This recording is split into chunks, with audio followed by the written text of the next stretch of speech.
Romanos capítulo 8, verso de número 18.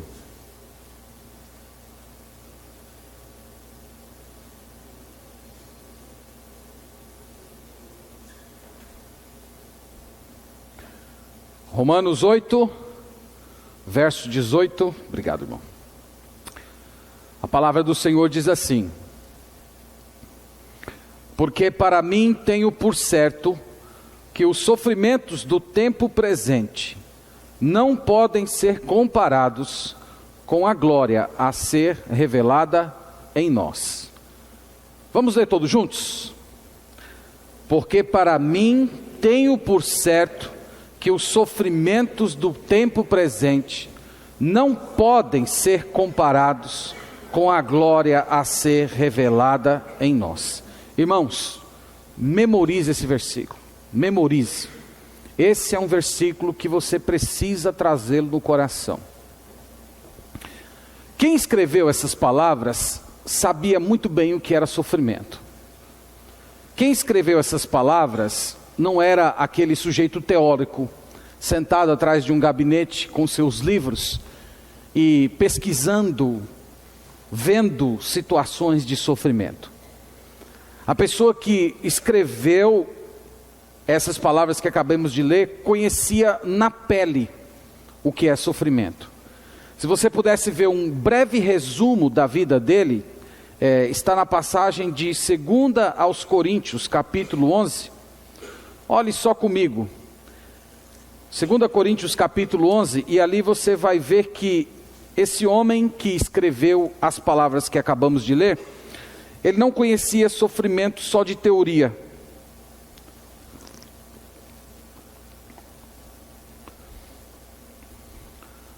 Segunda de Paulo aos Coríntios, capítulo 11, versículo 24. Veja o que ele diz. Ele diz assim: 5 vezes recebi dos judeus uma quarentena de açoites menos 1. Então foram aí 39 vezes 5.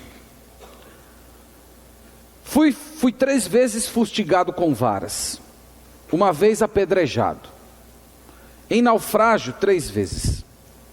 Uma noite e um dia passei na voragem do mar, em jornadas muitas vezes, em perigos de rios, em perigos de salteadores, em perigos entre patrícios, em perigos entre gentios, em perigos na cidade, em perigos no deserto, em perigos no mar, em perigos entre falsos irmãos, em trabalhos e fadigas, em vigílias muitas vezes, em fome e sede, em jejum muitas vezes, em frio e nudez. Quem escreveu essas palavras que a gente acabou de ler em Romanos capítulo 8, sabia, irmãos, sentiu na pele o que era o sofrimento. Então não foi um homem que passou a sua vida inteira andando em tapete vermelho. Ele foi perseguido, ele foi maltratado, ele sofreu diversas tentativas de morte. Mas quando nós lemos a vida dele, como essa passagem que acabamos de ler em Romanos 8, as palavras dele são essas: porque para mim, eu tenho por certo que os sofrimentos do tempo presente não podem ser comparados com a glória que há de ser revelada em nós. A pergunta é, irmãos, como explicar esse otimismo? Como explicar uma pessoa que tinha uma experiência de vida dessa e tinha tanta esperança? O que havia no coração, na vida, na alma desse homem, que proporcionava a ele encarar tantos sofrimentos, tantas provações, dificuldades com esperança? Como é que ele era consolado? Talvez a pergunta para a gente é: como nós podemos ser consolados? Como nós podemos enfrentar as provações, as dificuldades, as lutas, os sofrimentos da vida com esperança, com alegria e com confiança no Senhor? É sobre isso que nós vamos falar. O tema da nossa mensagem é sofrimento recompensado. E a partir da passagem, do versículo que lemos, eu quero trazer apenas 3 observações que eu quero compartilhar com você desse verso de Romanos 8, verso 18. A primeira observação é essa: os sofrimentos dos cristãos são temporários. Ele começa o versículo dizendo: porque para mim, eu tenho por certo que os sofrimentos do tempo presente são os sofrimentos do tempo presente. Ele está dizendo, vão durar poucos anos. Ele está aqui, irmãos, fazendo uma espécie de contraste e comparação com os sofrimentos de alguém que não tem Cristo, com os sofrimentos de alguém que não é convertido. Enquanto o sofrimento do cristão é temporário, o sofrimento de quem não é convertido é um sofrimento eterno. Então, 2 de Tessalonicenses capítulo 1, versículo 9 diz, eles serão banidos eternamente da presença de Deus. Apocalipse capítulo 14, verso 11 diz que a sua fumaça, falando do inferno, a sua fumaça sobe pelos séculos dos séculos. Então, enquanto o sofrimento de quem tem Cristo é temporário, faz parte apenas dessa vida, os sofrimentos daqueles que não se converteram serão sofrimentos eternos, lago de fogo. O não convertido, ele pode até viver nesse mundo sorrindo algum tempo, viver a sua vida sem pensar na sua alma, viver a sua vida sem pensar no futuro, mas vai chegar o tempo em que ele vai passar a sua eternidade sofrendo.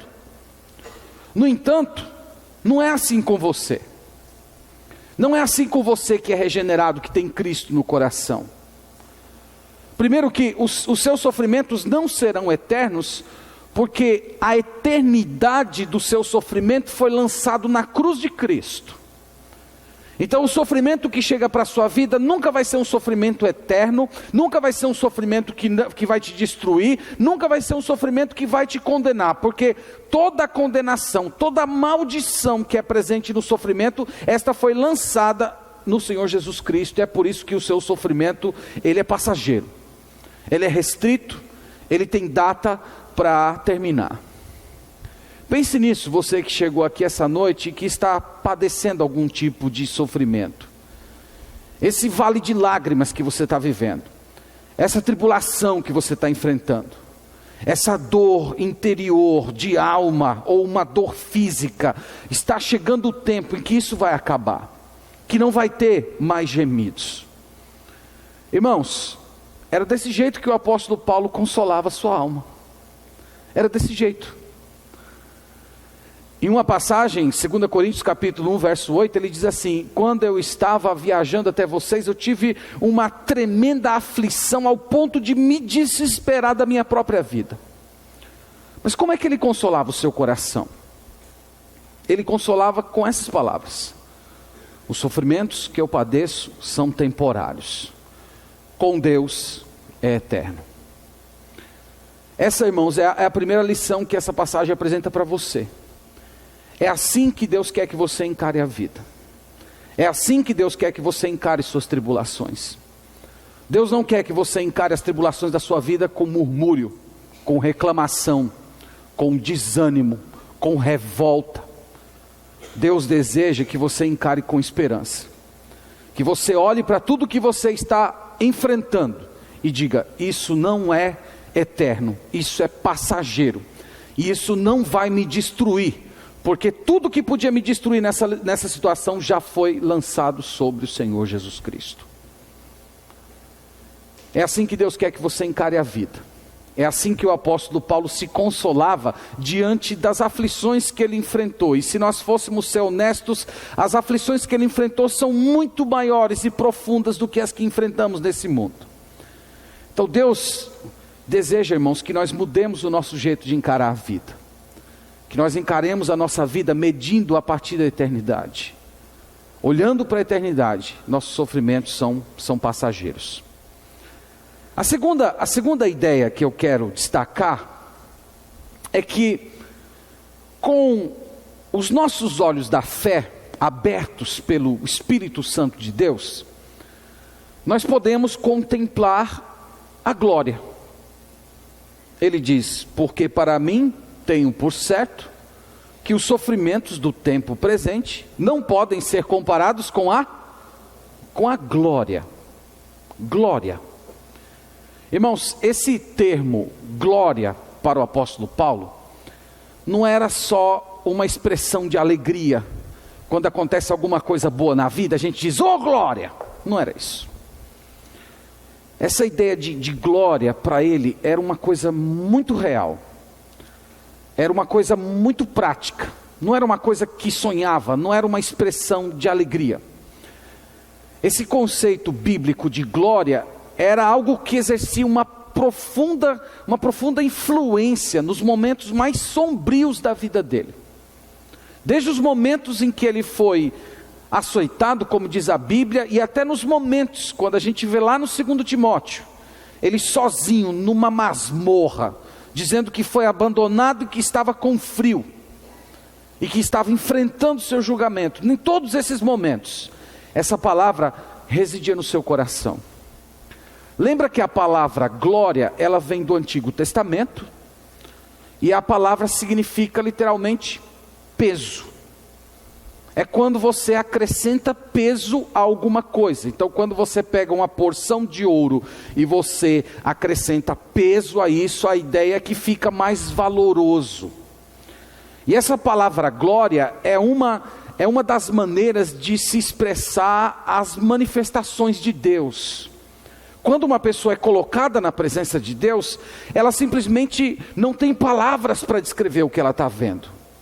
O resplendor, a beleza, a santidade, a grandiosidade, a majestade, você sendo colocado diante do Eterno, falta palavras para definir aquilo que você está vendo. Então tem essa palavra na Bíblia, glória. Então glória é você imaginar a expressão mais bela, mais perfeita que a sua mente pode conceber e você acrescentar peso a isso. Aí você está começando a imaginar um pouco o que significa Deus, a resplandecência dele, a beleza dele.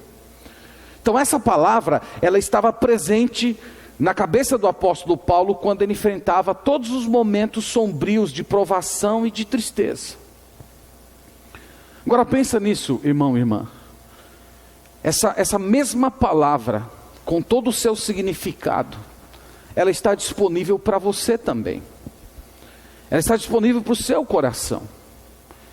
O Espírito Santo de Deus, se você der espaço na sua vida para ele operar no seu coração, o Espírito Santo de Deus pode, nos momentos mais sombrios da sua vida, fazer com que, com os seus olhos da fé, você seja capaz de ver glória, resplandecência, beleza, presença do Senhor.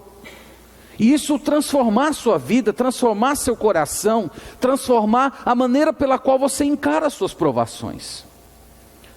Veja o que diz o salmista no Salmo 16, versículo 11.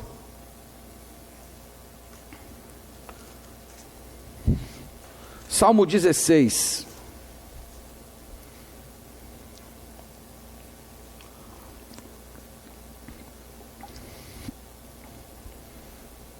Um hino de Davi.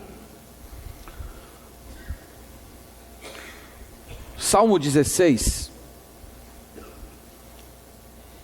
versículo 11. Ele diz assim: Tu me farás ver os caminhos da vida, na tua presença há plenitude de alegria, na tua destra delícias perpetuamente. Aqui, irmãos, o salmista estava descrevendo a sua experiência de viver com Deus. E quem escreveu esse hino aqui foi Davi. E vocês conhecem a história desse homem. Um homem que enfrentou muita provação, muito sofrimento, muita perseguição, muitas guerras, muitas situações em que ele esteve diante da morte. Mas ele dizia que tinha algo que produzia alegria no seu coração. Era estar na presença de Deus. A presença de Deus mudava ele.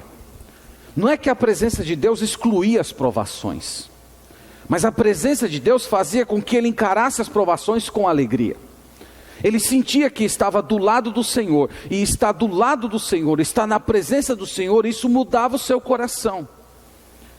Então, irmãos, esse é um princípio que nós precisamos aprender para ter uma vida cristã plena. Porque Deus não prometeu que nesse mundo você não vai passar por tribulação.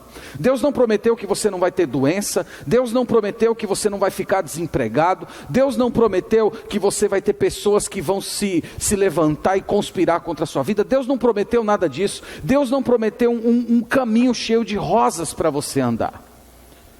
Mas Deus prometeu que no meio das muitas tribulações, tristezas, açoites, como o apóstolo Paulo enfrentou, você pode enxergar caminhos de vida, você pode ter plenitude de alegria e você experimentar um senso da presença de Deus que faz com que você tenha prazer de viver.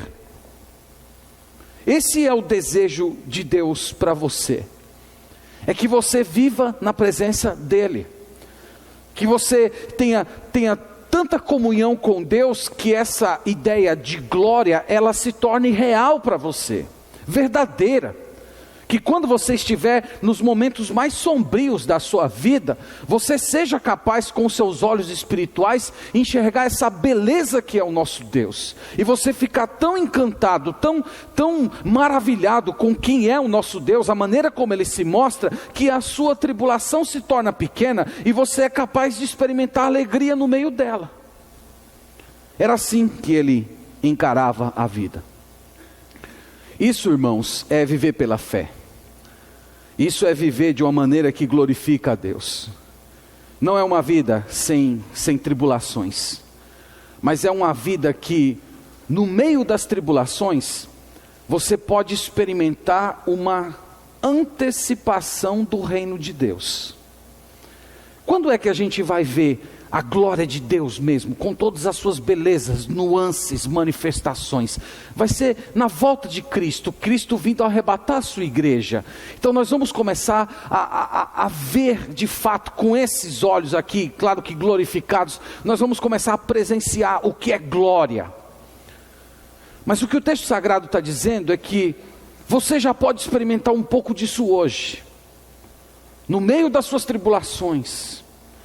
Você não precisa estar próspero, você não precisa estar bem colocado no mercado de trabalho, você não precisa ter sucesso nos seus relacionamentos para experimentar isso. Você precisa da presença do Senhor. E com Deus, você começa a perceber o que é glória. Eu reitero o que eu disse no início. Era assim que o apóstolo encarava suas tribulações. Era assim que ele encarava. Glória. E essa palavra glória, irmãos, era uma palavra muito real para ele. Não era uma palavra banalizada. Como é que você encara as suas provações? Como é que você encara as oposições da vida, os sofrimentos, os desapontamentos? Como é que você encara? Você é uma pessoa que murmura? Você é uma pessoa que fica desanimada da vida espiritual, sem querer orar, sem querer buscar o Senhor? Você é dessas pessoas que fica dizendo: Deus não se importa comigo, Deus não quer nada comigo, Deus não me ama? Você é dessas pessoas? Eu quero te dizer que, se você de todo o coração tomar essa palavra para você e clamar para que o Espírito Santo de Deus aplique ela ao seu coração, Deus vai mudar a sua maneira de encarar a sua vida. Você vai ter esperança, você vai ter alegria, você vai experimentar a presença de Deus como você nunca experimentou. Mas voltemos para Romanos 8, e eu quero destacar a terceira verdade do nosso texto. Ele diz: porque para mim tenho por certo que os sofrimentos do tempo presente não podem ser comparados com a glória que há de ser revelada em nós. Eu quero destacar essa última partezinha do texto. Em nós. Porque, irmãos, todos nós, de certa maneira, já estamos habituados com a ideia da glória de Deus. Nós lemos já muitas passagens bíblicas, muitas pregações nós já ouvimos sobre a glória de Deus. Mas o que o apóstolo Paulo fala nessa passagem é que essa glória, ela vai brilhar em quem? Em nós. Como é essa glória que vai brilhar em nós? Então eu quero mostrar um pouco para vocês isso. O que é essa glória que vai brilhar em você?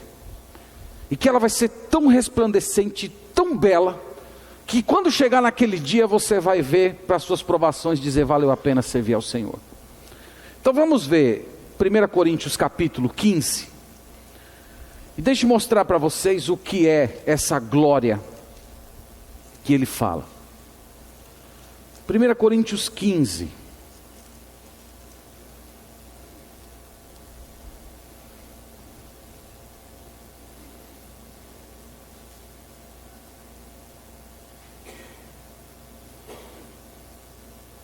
Ele diz assim no versículo 51, 1 Coríntios 15, verso 51. Eis que vos digo um mistério. Nem todos dormiremos, entenda-se dormiremos como morrer. Nem todos dormiremos, mas transformados seremos todos. No momento, num abrir e fechar de olhos, ao ressoar da última trombeta, a trombeta soará, os mortos ressuscitarão incorruptíveis, e nós seremos transformados. Porque é necessário que este corpo corruptível se revista da incorruptibilidade, e que o corpo mortal se revista da imortalidade. E quando este corpo corruptível se revestir da incorruptibilidade, e o que é mortal se revestir da imortalidade, então se cumprirá a palavra que está escrita: tragada foi a morte pela vitória. O que é a glória que vai ser revelada em você, em mim, em nós? É a glória de um novo corpo. Então aquele corpo do apóstolo Paulo, eu sempre que eu estou, essa semana eu estou terminando de ler a segunda carta a Timóteo, e ele fala ali que ele está velho, que ele está cansado. E quando você lê a biografia desse homem, eu imagino ele um homem muito cansado, um homem com muitas marcas no seu corpo. Ele levou muita chicotada, ele apanhou muito. Ele deve ter chegado no final da vida com muitos problemas de saúde. E quando ele pensava na glória que seria revelada nele, irmãos, ele pensava: eu vou receber um novo corpo. Eu vou receber um corpo imortal. Eu vou receber um corpo num abrir e fechar de olhos, um corpo que não vai mais morrer, que não vai mais perecer. E esse corpo, irmãos, o que torna ele glorioso, não é só o fato de você não morrer mais com ele, mas é a semelhança que ele tem. Filipenses capítulo 3, versículo 20, veja que esse corpo que você vai receber, é um corpo especial, não só porque você não vai morrer mais, mas é muito mais do que isso.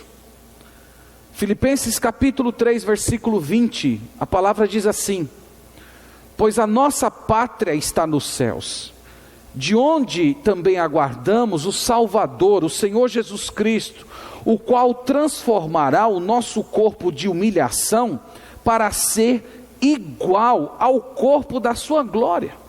Você está vendo isso aqui? Esse texto foi escrito para você. E ele está dizendo que esse corpo que você vai receber, essa glória que vai ser revelada em você, é que você vai receber um corpo semelhante, igual ao do Senhor Jesus Cristo.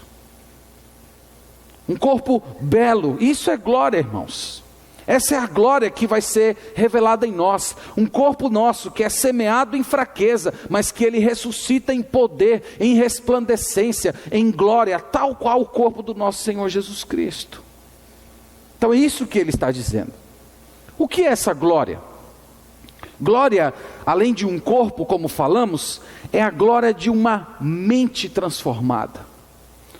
Sabe o que é você ter todos os mistérios resolvidos? Todas as suas perguntas respondidas? Não abrir e fechar de olhos, né? Às vezes eu já ouvi gente falando: quando eu chegar no céu eu vou perguntar isso aqui a Pedro, eu vou perguntar isso aqui a Paulo. Não vai precisar você perguntar a ninguém, porque nessa transformação todas as suas dúvidas, todas as suas limitações serão superadas. O céu ele é autoexplicativo. Você vai compreender as decisões de Deus. Você não se pega às vezes lamentando por você não compreender o porquê Deus fez alguma coisa. Por que o Senhor fez isso? Eu não entendo porque Deus tomou esse caminho.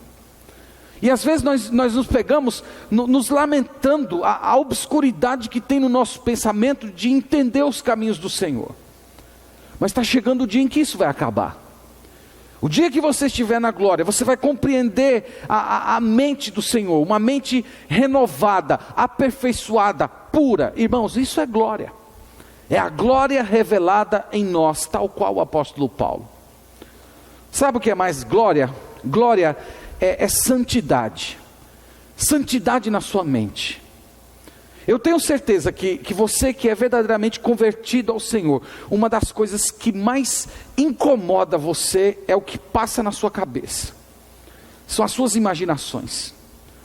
É o que você pensa, é o que às vezes você nem planeja e toma conta dos seus pensamentos. E quando você se dá por si, você fala: meu Senhor, tem misericórdia de mim. Como é que eu, uma pessoa de Deus, sou capaz de pensar um absurdo desse? Imagina que vai chegar um dia que isso nunca mais vai acontecer. Todos os pensamentos santos, todos os pensamentos puros, todos os pensamentos perfeitos. Eu tenho certeza que você que é de Deus verdadeiramente, às vezes você lamenta porque você não é fiel a Deus como você gostaria de ser. Você não ama a Deus como Ele merece ser amado. Não é ruim isso? Isso incomoda a gente, isso fere o nosso coração. Mas está chegando o dia que você vai amar a Deus perfeitamente. Você vai amar a Deus como Ele merece ser amado. E isso, irmãos, é glória. É glória sendo revelada em nós. Então pense isso à luz da sua vida. Nós somos pecadores. Nós somos tão indignos, irmãos, de Deus. E Deus, Ele faz questão de dividir a sua glória, o seu brilho, o seu esplendor com pessoas como nós. É verdade que hoje Cristo habita em você, mas os tons escuros do pecado que ainda reside em você não permite que essa glória de Jesus brilhe para que todos vejam. Só que mais um pouco de tempo, mais alguns anos, essa glória vai irradiar na sua vida. E você vai ser uma pessoa muito resplandecente, bela na criação do Senhor. Toda a criação de Deus admirando você. Então, irmãos, o que o apóstolo Paulo fez?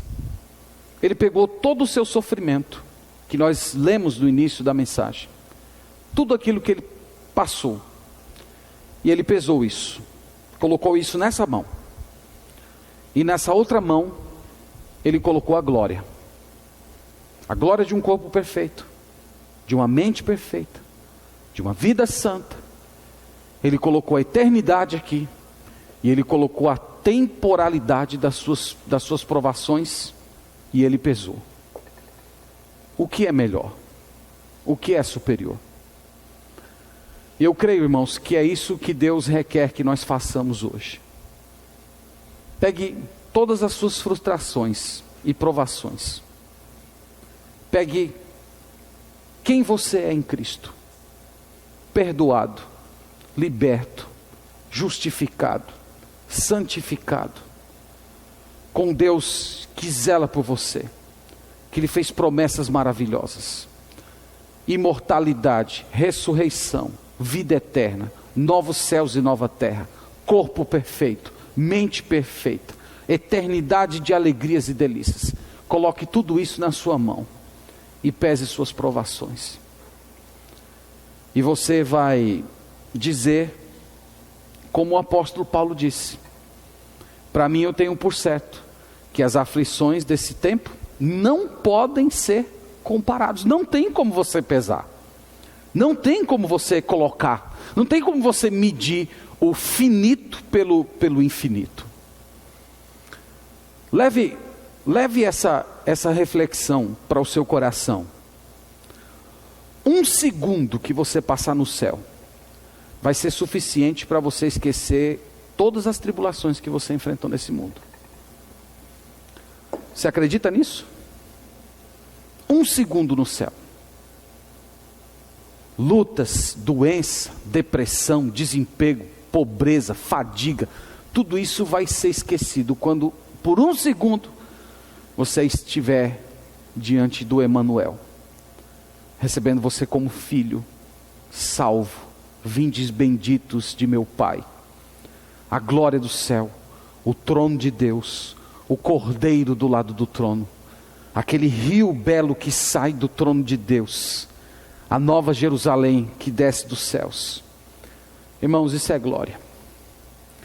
Então que Deus nos abençoe e que o Espírito Santo de Deus abra os nossos olhos para que a gente contemple essas verdades. Amém.